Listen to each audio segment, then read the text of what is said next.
The none 2 8 अक्टूबर 2023 को release हो चुकी है। इस मूवी का एक्सप्लेनेशन इन माय वर्ड्स। इस कहानी की शुरुआत 1956 में फ्रांस के एक चर्च से हुई है, जहां पर जैक्सन नाम का एक लड़का रोज चर्च जाया करता था और फादर के छोटे मोटे कामों में हेल्प किया करता था। एक दिन वह अपना सारा काम समाप्त करके वाइन के जार को चर्च के नीचे बने चैम्बर में रखने गया, जहां उसने कुछ अजीब सी हलचल महसूस की और कुछ भयानक आवाजें उसे सुनाई देती हैं, जिसे सुनकर वह फादर को बुलाकर लाता है। फादर देखते हैं कि होली वाटर उबल उबल कर भाप बनकर उड़ गया। जैक और फादर एक साय को देखते हैं जो कि डीमन नन का था। डीमन नन फादर को हवा में उछालती है और उन्हें आग से जलाकर मार देती है। इसके साथ ही एक आदमी चर्च से निकलता दिखाई देता है, जिसे कि नन ने अपने वश में कर लिया था। उसके बाद हम सिस्टर आयरन और छोटी लड़की डेबरा को देखते हैं। डेबरा को भगवान पर बिल्कुल भरोसा नहीं था। उसका कहना था कि उसके पिता ने उसके भाइयों को देश की सेवा के लिए और उसे ईश्वर की सेवा के लिए भेज दिया था, क्योंकि उसके पिता, उसकी माँ और उसे बिल्कुल पसंद नहीं करते थे। वहीं चर्च की दूसरी सिस्टर्स नन डीमन के बारे में बातें कर रही थी। अब फिल्म में फ्रांस के गर्ल्स बोर्डिंग स्कूल को दिखाया जाता है, जहां मॉरिस नाम का एक आदमी स्कूल के छोटे मोटे काम किया करता था। उसके बाद सोफी नाम की एक लड़की और उसकी माँ स्कूल में टीचर की जॉब पर है।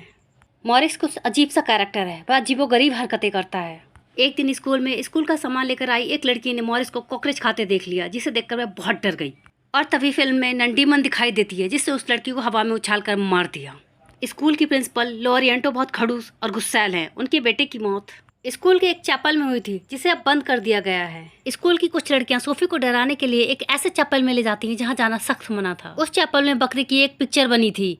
उस बकरी की आंखें सूरज की रोशनी में चमकती हैं। अगर तुम्हारा ध्यान भटका तो नन डीमन तुम्हें आकर मार देगी। शरारती लड़कियां सोफी को वहीं छोड़कर चली जाती हैं। थोड़ी देर में वहां हलचल होने लगती है। सोफी डरकर घबरा जाती है। नन डीमन वहां आकर उसे मार देना चाहती थी, लेकिन मॉरिस उसे आकर बचा लेता है। अब फिल्म में आयरन को प्रीस्ट बुलाते हैं और कहते हैं दूसरे शहरों से प्रीस्ट और नन के मारे जाने की खबरें आ रही हैं। प्रीस्ट कहते हैं फ्रांस के फादर को भी आग में जलाकर मार दिया गया है। वे कहते हैं नन डीमन मरी नहीं है, वह फिर से वापस आ गई है। अब तुम्हें ही दोबारा उसके साथ लड़ना होगा। आयरन फिर से अपने आप को इसमें इन्वॉल्व नहीं करना चाहती थी, इसलिए वह प्रीस्ट को मना कर देती है। लेकिन प्रीस्ट आयरन को दुनियादारी और इंसानियत का वास्ता देते हैं। आयरन अपने डर पर काबू पाकर फ्रांस के लिए निकल जाती है। डेबरा भी चोरी से चिपके चिपके उसके पीछे ट्रेन में बैठ जाती है। आयरन डेबरा से कहती है तुम्हें ऐसा नहीं करना चाहिए था। चर्च के लोगों को जब पता चलेगा तो वे तुम्हें चर्च से निकाल देंगे। डेबरा कहती है उससे गॉड पर भरोसा नहीं है, क्योंकि उसकी माँ को भी गॉड के विजन आते थे। इसी कारण उसका पिता उसकी माँ को पसंद नहीं करता था और मेरे डैड ने मेरी माँ को पागल खाने में डलवा दिया। आयरन डेबरा को समझाती है कि ईश्वर पर भरोसा रखने से ही मिरेकल्स होते हैं और उसे ईश्वर पर भरोसा रखना सीखना चाहिए, तभी वह एक अच्छी सिस्टर बन पाएगी। डेबरा ने कभी मिरेकल नहीं देखा था, शायद इसीलिए वह इस इन्वेस्टिगेशन में आयरन के साथ मिरेकल देखने के लिए फ्रांस आ गई।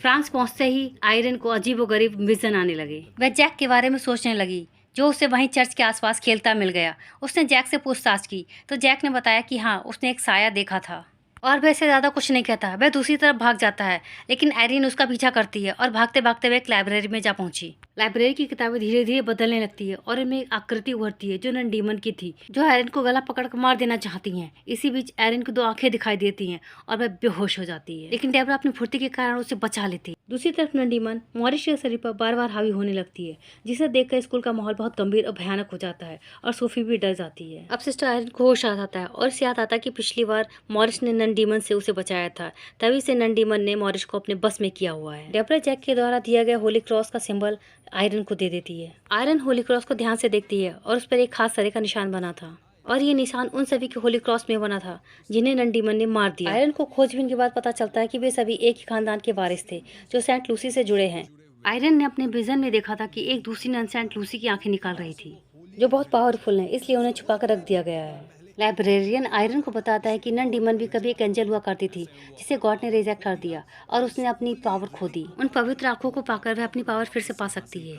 आयरन अगर नन डीमन से पहले उन आंखों को ढूंढ ले तो वह नन डीमन को खत्म कर सकती है। लाइब्रेरियन बताता है कि यहाँ से थोड़ी दूर पर ही एक वाइन शॉप के नीचे उन्हें दफनाया गया है, जहाँ पर अब एक बोर्डिंग स्कूल बना दिया गया है। आयरन और डेबरा जब स्कूल में पहुंचती है तो मॉरिस पहले से ही स्कूल के अंदर था। शायद वह जानता था कि नन डीमन जानती है कि ये सेंट लूसी की आंखें यहीं कहीं दवाई गई हैं। आयरन सोफी और उसकी मॉम को मॉरिस से दूर रहने के लिए कहती हैं, क्योंकि वह जानती है कि मॉरिस ही नन डीमन का शिकार है।